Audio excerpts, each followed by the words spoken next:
Welcome back to the channel and welcome back to another quick pick prediction video.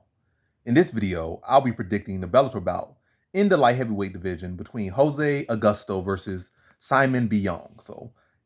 I think in the past it was Jose Augusto Azevedo, but hey, he said let's trim that up and just let's go with Jose Augusto. Is simpler to the point. But anyway, we got Jose Augusto versus Simon Biyong, and how I feel about this one right here. I'm going average confidence Simon Biyong. At first it was gonna be first it's gonna be low confidence and then it shift to average. I like the height of Simon Biyong. I don't feel like he's the most technical fighter, the most skilled fighter. That's why he does have a loss to Christian Edwards.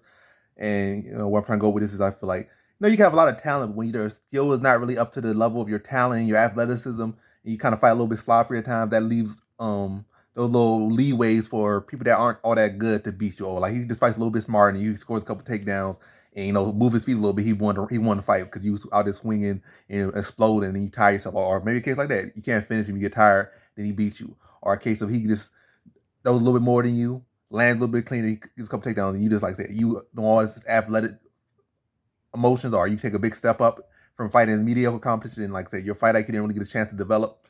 And that's why I feel like Simon Biyong is. I feel like the talent is definitely there, but I still feel like it's more so he's not allowing his skill to catch up to his athleticism and talent. Well, I'm gonna say his skills aren't catching up to his athleticism. Instead of trying to say skill and talent and give like three different things. It's just his skill is not catching up to his athleticism just yet, and fight IQ isn't fully developed just yet. But I do like the height and the reach of Simon Biyong. So he'll be like, Azevedo or Augusto, usually a pretty big dude, like 6'3" at light heavyweight.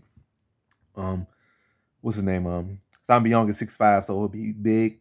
And it's not a case he has to fight a guy that's taller and had to reach for him or anything like that. Now I do think he is developed. I'm not saying he's not developed. I think he's developing. And I think it's a good spot. He's riding momentum. And Jose Augusto is a pretty good underrated fighter, but his momentum not the best. He got knocked out by Rumble Johnson, and he got submitted by Polizzi, and he's been fighting like once a year, if that. So not the best momentum in riding 2-fight losing streak, and he's coming in with a hungry guy who's been active, and that's activity and that size and athleticism will help him in this one.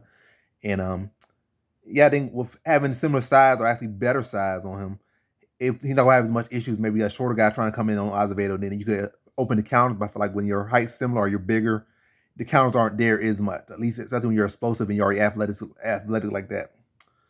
So yeah, I'm see a pretty interesting matchup. Good fill out round, first round. But I think in the second round, Simon Biyong's able to really start to find his range and be able to put away Jose Augusto in the second round. So in this one, I have Simon Biyong via second round TKO.